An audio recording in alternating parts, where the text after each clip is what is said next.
I started my opening sequence with an establishing shot of the rural forest location.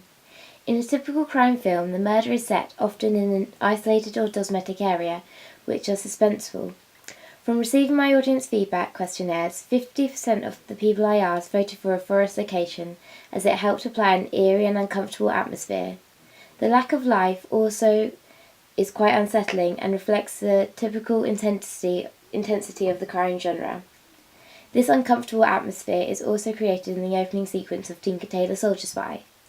Though it is set in an office, the haunting stares of the people in the office also emulates the sense of isolation and vulnerability I wanted to convey in my first few frames. I chose to use a number of different shot types to make the film visually appealing as well as intense for those viewing it. A lot of my shot types were distance from the character to convey that somebody was watching her. These shots were also accompanied by a number of obstructive views such as through the branches of the trees, barbed wire fences, etc. This was to disorientate the audience, making them uncomfortable, but to also make them focus, as these shot types plant enigma codes, which develop the story plot conveying a typical conventions to a crime drama. The use of costumes was rather important in the opening sequence, as it helped convey the personalities of the characters. The proposed murderer wore a leather jacket, which is well worn and aged, to suggest that he has little quality and care for his personal well-being as well as others, shown through his merciless acts to follow. The victim, on the other hand, wore a bright orange coat to convey a much more positive personality and improved quality of life in comparison to that of the man. The coat also helps the character stand out amongst the strong range of colours in the background. The male actor, who is played by Graham, is introduced to these scenes after the victim drops a phone, accompanied by an intertitle. The actor then appears in an over-the-shoulder shot.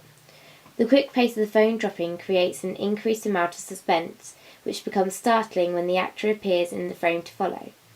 This creates an uncomfortable tone which immediately informs the audience that he is unwelcomed. By also not revealing his identity within the first 2 minutes, it heightens the intensity and creates enigma codes amongst the audience.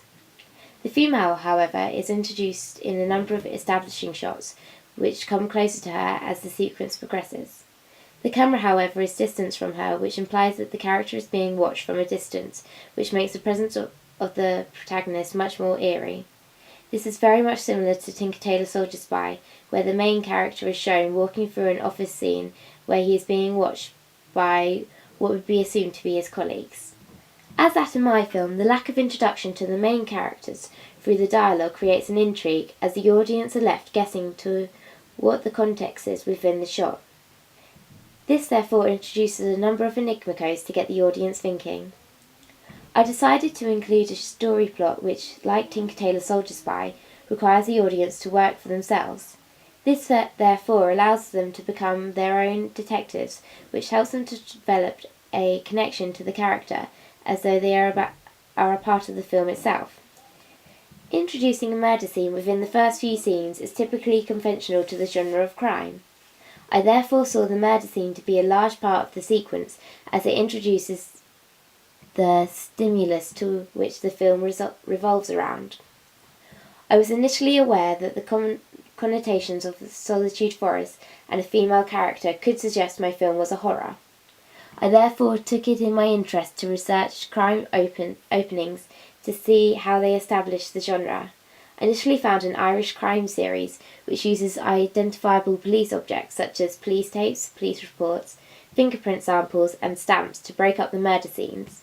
This helped suggest the scene would be followed by an investigation team. Similarly, I chose to incorporate a new scene at a police investigation centre, conveyed through some establishing shots followed by a fast-paced interior scene.